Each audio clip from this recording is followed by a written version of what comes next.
Thank you for joining us at the Payoneer Forum, your gateway to global digital commerce, and thank you for joining this session. I'm Johnny Steele, Payoneer's Vice President of Marketing, and it's great to be with you today. Today's session is called New Frontiers, Markets and Marketplaces. Indian cross-border e-commerce sales are largely focused on selling in the US, and especially on Amazon.com. As Indian cross-border e-commerce looks to get to the next level, sellers are on the hunt for new markets and new channels to drive sales. This is what Payoneer is all about. When we talk about a universe of opportunities open to you, it is because we truly believe that anyone anywhere should be empowered to participate and succeed as a global citizen of today's single digital economy.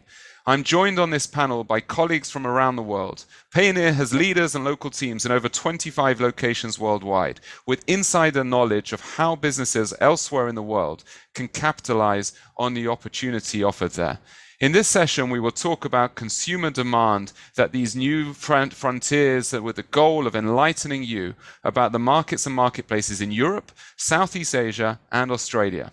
So without further ado, let's meet the panelists. Let's start with Miguel. Miguel, would you please introduce yourself? And to make this fun, tell us what was the most recent item that you bought online? Hey, Johnny. It's a pleasure to be here. My name is Miguel Warren. I'm VP Regional Head for Southeast Asia. I'm based out of Hong Kong. Actually, this week, Johnny, I bought two things, two very different things. One was a pair of sneakers, which is probably not a surprise for my dear friends here. But the other one was a cast iron skillet. That was a surprise. Okay, well, thanks, Miguel. Same question to you, James. Yeah, hi, Johnny. Hi, everyone. Great to be with you. So I'm James Allen. I manage the European region here at Payoneer, which is about 45 different markets. It's pretty exciting. It's a real portfolio effect. We have Russia in the east, we have UK in the north, we have Israel as part of our region in the south. So there's always something exciting going on. As you were speaking with Miguel, I was desperately searching through my phone to see what I've bought recently, and I've actually bought a tracking device because I keep losing my keys and wallet. So I've got these little stickers on everything now, so I stopped losing things. Very handy. Thanks, James. And last but not least, Nathan. Thanks, Johnny. So I'm Nathan Archie. I'm the country manager for Australia and New Zealand and heading up the market here. Most of you are hopefully very familiar with Australia, and we love our cricket here, and looking forward to some good test matches with India in the future. The most recent thing that I bought online was a new office chair. I just moved home recently and needed a new office chair to be able to, conduct forums like this. And it hasn't arrived yet. I believe it's arriving tomorrow. So looking forward to cracking it out of the box and setting it up. Okay, I was about to say you look very comfortable, but I guess you could be even more comfortable once the new chair comes. So yes, I might even be asleep. So let's get started talking about e-commerce in your region. So let's start with you, James, in Europe. Who are the key e-commerce players in Europe, and how do they differ from one another? And I know it must be a tricky one to answer, given how many countries you're looking at, but what are your thoughts on that? Yeah, I mean, it is really diverse, Johnny, and no surprises, Amazon still probably dominates the region, particularly in Western Europe. But there's been some interesting developments over the last 18 months, 2 years. We're certainly seeing Shopify do very, very well. eBay goes from strength to strength in some markets. But also, I mean, probably the most interesting development is with what we call B2B web stores. So that's merchants selling their wares on their own sites rather than marketplaces. Probably the fastest growing area for us at the moment. Wow, it's really interesting. So direct to consumer is something that's popular. Correct. Yeah. Something we're trying to support quite strongly. And Miguel, I mean, James just mentioned Amazon. In Southeast Asia, there are some other pretty significant players, right? Indeed, Johnny. So Southeast Asia is a really massive market. There are more than 300 digital consumers in this region. And, online shopping and e-commerce has been growing very rapidly. And a lot of this growth has been coming from players like Lazada and Shopee. And they both kind of operate in terms of different models. So both platforms are slightly different and positioned differently. So Lazada operates a combination of retail and marketplace, whereas Shopee is almost purely a third-party marketplace. And while Lazada is more targeted towards higher-end consumers, they've been able to establish trust in buyers with higher purchase points. Shopee has become known as a great place for deals and items with lower prices. Great. And finally to you, Nathan, what's going on in Yes. Australia? So in Australia, one of the key differences is probably the fact that eBay in Australia is very, very strong. They've been the number one marketplace in the country for so long. Amazon's a relatively new entrant and only been around for a few years. And they've now scaled themselves up to the second largest marketplace in the country. One of the key things, though, about Australia is that D2C is, quite a strong proposition in the market. However, interestingly, the majority of D2C e-commerce sellers actually have a marketplace channel already. So, eBay has been very successful in onboarding top merchants. So of the top 100 retailers in Australia, over 80% of them are actually selling on a marketplace and then have a marketplace channel and then have progressed on to selling on Amazon and other marketplaces in Australia like Catch and Kogan and MyDeal and so on and so forth. So Australian retailers and e-commerce sellers are very, very accustomed to having a marketplace channel. It's the norm. They have an integrated solution that comes from their Shopify or BigCommerce or other cart directly into the marketplace. And it's something that, is really important to not be aware of when you're selling into the market into Australia. The other thing, mind you, as I mentioned earlier, is don't just focus on Amazon. That is important. It is scaling strongly, but also look at the other marketplace opportunities. Depending again on your product, there might be a more niche one like a Catch or a Kogan that might be really suitable for you to start selling on and getting some really strong sales results. Wow. Okay. Well, we can't ignore the pandemic. 2020 brought about a huge spike in demand for e-commerce. Since then, some of your home countries and regions have started to open up. How has the pandemic impacted consumer habits, and what do you think will be the long-term impact once we really get through the pandemic? Who wants to go first? Miguel? Sure.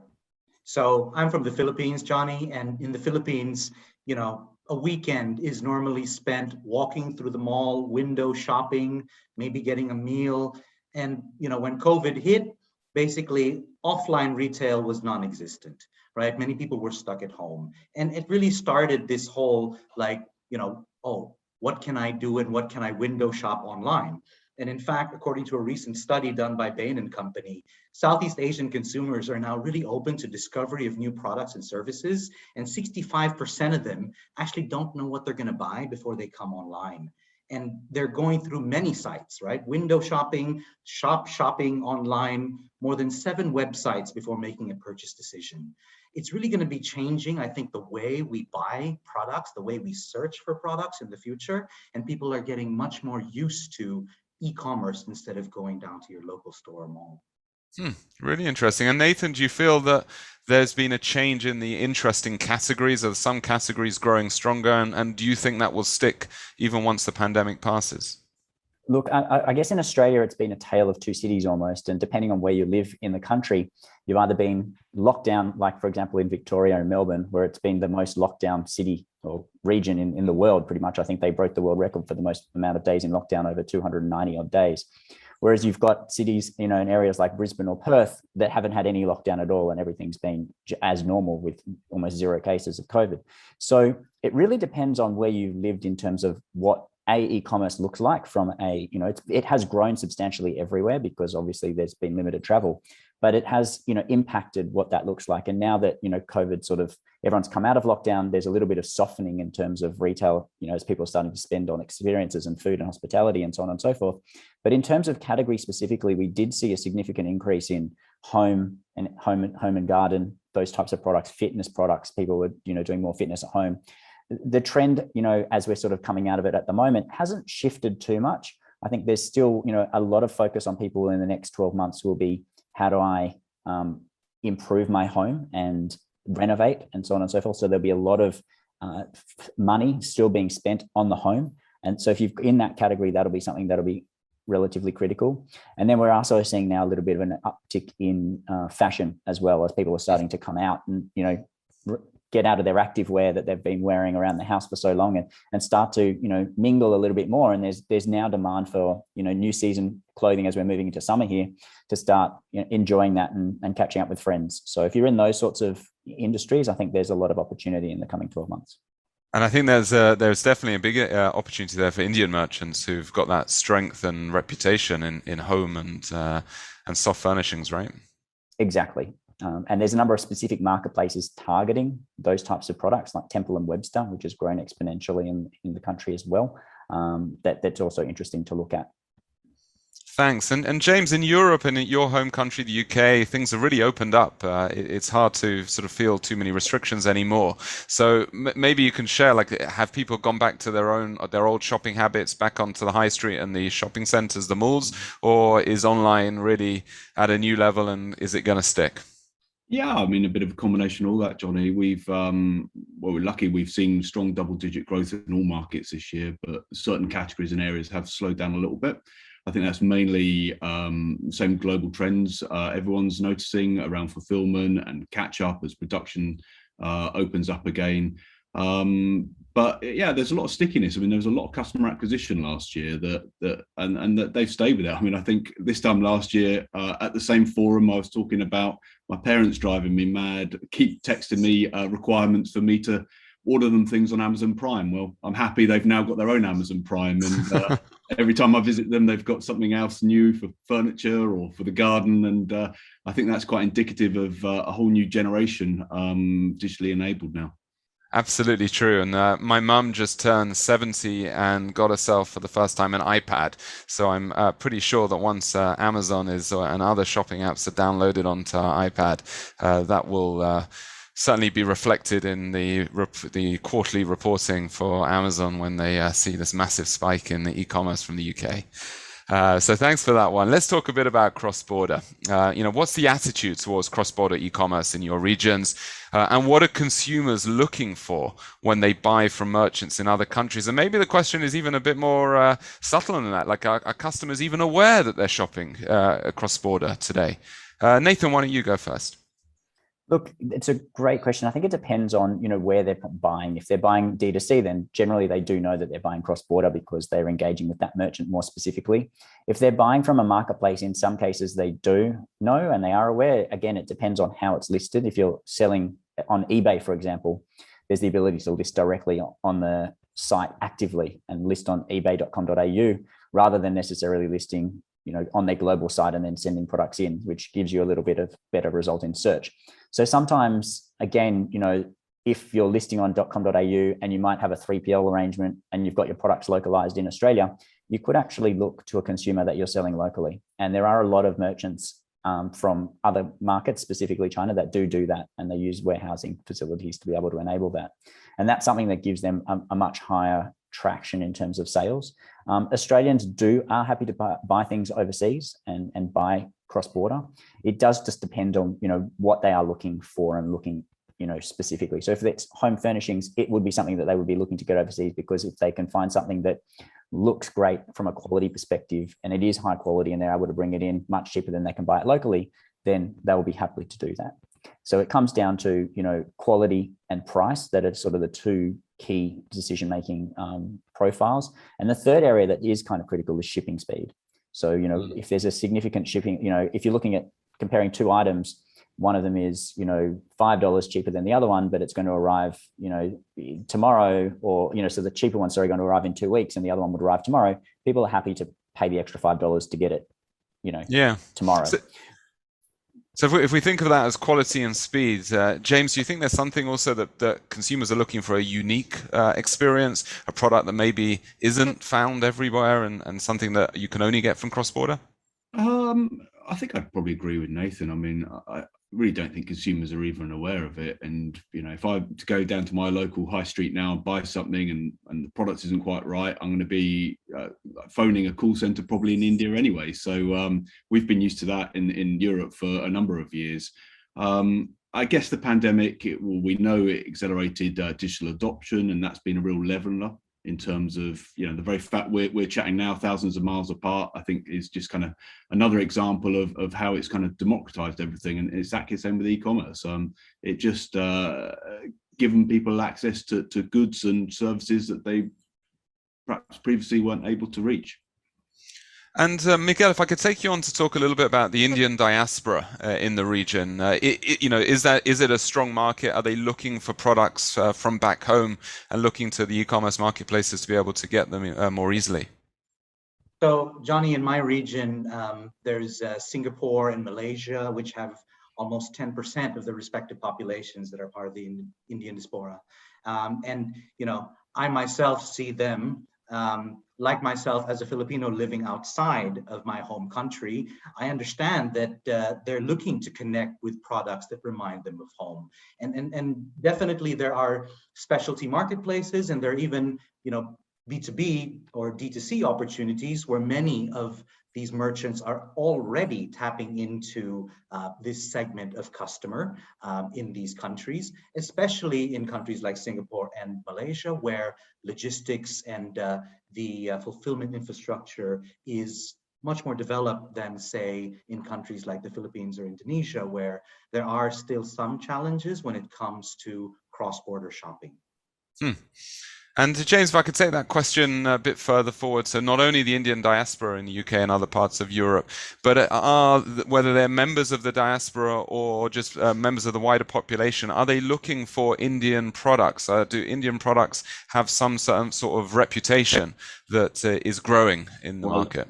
They're definitely popular, Johnny. I mean, my home market, the UK, it's Indians, I think, are 2.5% of the population. Nation's favorite dish remains Indian curry. But it's specific to e-commerce and goods, textiles, health and beauty products, household goods and utensils, and anything around well-being, and yoga in particular seems to be doing very well from Indian sellers at the moment. Okay. And Nathan, any thoughts there on demand for Indian products in the region? Yeah, there definitely is. Australia's population is 3% is Indian, so again, it's fairly similar to the UK. It's quite significant a part of the population, and there is a very strong relationship between Australia and India as well. And there are quite a number of e-commerce sellers who are already selling into Australia from India that I'm aware of, and other consumers are aware of. So there is definitely that awareness and desire for different products. And the quality of the product in India is generally relatively high, and given that they're also unique, so it does create quite a significant proposition for consumers who are looking for those types of products. So let's look to the future a little bit in our last section of this panel. And if we've got some Indian merchants that are joining us today on this session, they're listening, they're really interested in hearing these opportunities in different parts of the world to diversify their business beyond selling in the US or beyond only selling on Amazon.com. How do they get started in expanding into your country? Let's start with you, Miguel. So, Johnny, I think that e-commerce systems in Southeast Asia will really continue to evolve. And, I'm saying this also from a personal perspective, where I see that digital payments are becoming now a preferred method of payment. So in countries like the Philippines pre-pandemic, a majority of the e-commerce transactions were actually what we call COD, cash on delivery, right? But the pandemic changed all of that. And because many consumers in the Philippines, for example, don't have access to credit cards and bank accounts, digital wallets like GCash, which is one of the largest wallets in the Philippines, they're really starting to see a surge of commerce-related transactions on their platform. And in countries like Indonesia, for example, we're seeing large marketplaces like Tokopedia combine with companies like Gojek to create this massive e-commerce financial services ride-hailing group called GoTo, where it's now going to start to change the face of e-commerce locally and regionally as marketplaces, platforms, and wallets start to target consumer spending across multiple categories. Great. Nathan, how about you? How can the Indian sellers diversify into Australia, New Zealand, and the region? Look, I think it's really around, marketplaces is a really good place to start. They are very popular in Australia, and there's quite a number of them, and there's more and more opening up all the time. So that's a fairly easy way to get into the market in quite a simple step, whether you're selling on eBay, Amazon, Catch, Kogan. There's a number of these marketplaces that are, I mentioned Temple and Webster as well, that are tailored specifically to your products, or, more broad broad-based consumer products such as your Amazons and your eBays. So for me, that would be a great place to start. It's about 60% of retail e-commerce in Australia is already going through marketplaces, so it's much easier to capture a lot of sales directly through those and test the market. It's really important, I think, to test rather than sending a whole bunch of stock here via a 3PL and warehousing it here and then trying to build a website and trying to target ads through Facebook and Google. it can become quite expensive to do it that way. And if it's not successful, then you're stuck with a whole bunch of stock. Whereas on a marketplace, you can test some categories, test some products, and then just start to get it in the market. Even if you're shipping directly, from home, then it's a little bit, again, it's still, you're testing and learning, and then double down once you've picked up that indication that the product's going to do well and that category is going to do well. And then you can, invest a little bit more and then start to expand your reach. Really sensible advice. And I'll ask one last question, and we'll maybe get a few final opinions on it, starting with you, James. If you could look into a crystal ball for a moment, what are the trends that you're expecting to see develop in e-commerce in Europe over the next, year, 2, 3 years? And how can these Indian merchants who are looking to expand really get ahead of the curve by starting to identify what these trends are and where the world of e-commerce is heading? Yeah, I guess the kind of trends I'm seeing, I think we started out on this topic, very much around these, what we call B2B web stores. But more broadly, it's like an omni-channel approach. So we're now seeing that we work with customers beyond just payments. So we work with them, for example, on a checkout product, which we're launching in Europe next year. We work with them on, in some markets, a capital advance, a working capital product. So there's things we work closely with our customers to help them with their growth. We're looking at digital advertising, for example, as well. So I think the conversation is getting a lot more broad. Something else we've noticed, a separate trend, I think, since the pandemic is less reliant on one supply chain. So, I mean, an example, I was hearing from a customer yesterday who's been buying plastic beads from China for a number of years, and they've now diversified because of some of the headaches around the pandemic and shipping and so on, that they're also buying from Indian suppliers now as well. So I think it's not just about new markets and new customers, but also potentially adding value to existing merchants and sellers. Fantastic. Miguel, what do you see in your crystal ball? Indeed, Johnny. And I think that James and Nathan already captured a lot of the things that we're starting to see in the region. But as e-commerce really starts to take off, what I'm really seeing is that kind of combination of, drawing in the consumer through content on these marketplace platforms, and then doubling down on, they call them like shopping events, right? So if you've heard of Singles Day, which was pioneered in China, I think last year it brought in something like more than 70 billion over this period of time. And in Southeast Asia, you're seeing not just 11/11, but 10/10 and 9/9, so many offers from the marketplaces. And these are great opportunities for international sellers to come in, do a little bit of testing, as Nathan said, prior to, and then really be able to introduce their brand in a big way on some of these amazing campaigns that the marketplaces run. And Nathan, finally, you and your crystal ball, do you see anything relating to social media there as well, in terms of how, maybe e-commerce and social media are getting more and more? Yes, Johnny, that was exactly one of my points. So I've got 3 points, so I'm going to cover that one last. But the first one was really very quickly aggregators. So there's a lot of aggregators in the region that are, getting significant amounts of investment and their expansion and what that's going to, bring. And that's an interesting space to watch and just to keep an eye on, and just be aware of them, not wary, but aware of aggregators, and understand what their place in the ecosystem will look like in the future and how potentially you could partner with them. Number 2 would be buy now, pay later, which is, a huge part of e-commerce, specifically, especially in Australia. I think we've got 9 players or something within e-commerce, within buy now, pay later, just in Australia, and 2 of the big ones, Afterpay and Zipco, both founded in Australia and have, expanded globally. So that's something that, again, if you're into the Australian market, being aware of buy now, pay later and how you interact with that is very, very critical.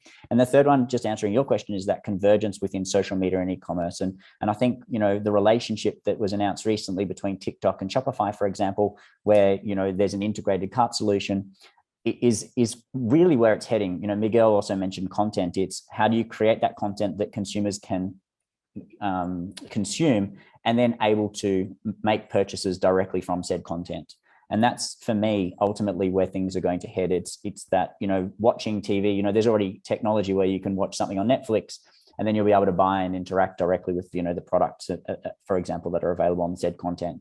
So I think that's, maybe still 12, 24 months away, potentially a little bit longer, but that's kind of, to me, where it's heading. It's that convergence between content and e-commerce that is really, really interesting and sort of aligns with that social media play as well. Fascinating. I'm glad we managed to get to the end of the panel having mentioned TikTok. There would have been a big miss had we forgotten to mention that. I should have said Moj. I'm sorry, because TikTok's not allowed in it's all Moj, isn't it? It's not just TikTok. So, yeah. In countries around the region, you see people, really small businesses and individuals selling on Facebook, right? And really using exactly a small audience to sell a product, right? And some of these marketplaces have now capitalized on that. They've created their own channels where they feature products. They partner with influencers. And Nathan, as you were saying, right? It's that convergence, which, honestly, probably isn't so far off, right? 12 months. Exactly. Not far off. Well, thank you very much, Miguel, James, and Nathan, for joining us today. I hope to all of our attendees, thank you for joining. I hope you've managed to at least get a small flavor of the opportunity that's out there in 3 of the regions that Payoneer supports. There are many more that we cover as well, that we could spend hours and hours talking about this topic. And I hope it's given you a little bit of an appetite to see how maybe 2022 can be one of the years where you diversify your business. We've spoken about diversifying to have marketplaces as well as your own web store, but also diversifying from different countries as well. So if you're focused primarily on the US, keep that business going, but also get yourself branched out into more markets. We, as the Payoneer team, would be very happy to help you on that journey, to give you a push in the right direction, make those connections, and make it all possible for you. So between us, members of our global team, and of course Payoneer's local team in India, we're here to help, and I'm sure you guys are going to have a hugely successful holiday season now, and of course 2022. So thanks very much, gents, for joining on the panel, and thank you, attendees. I hope you have a great day. Thanks, everyone. Cheers, everyone.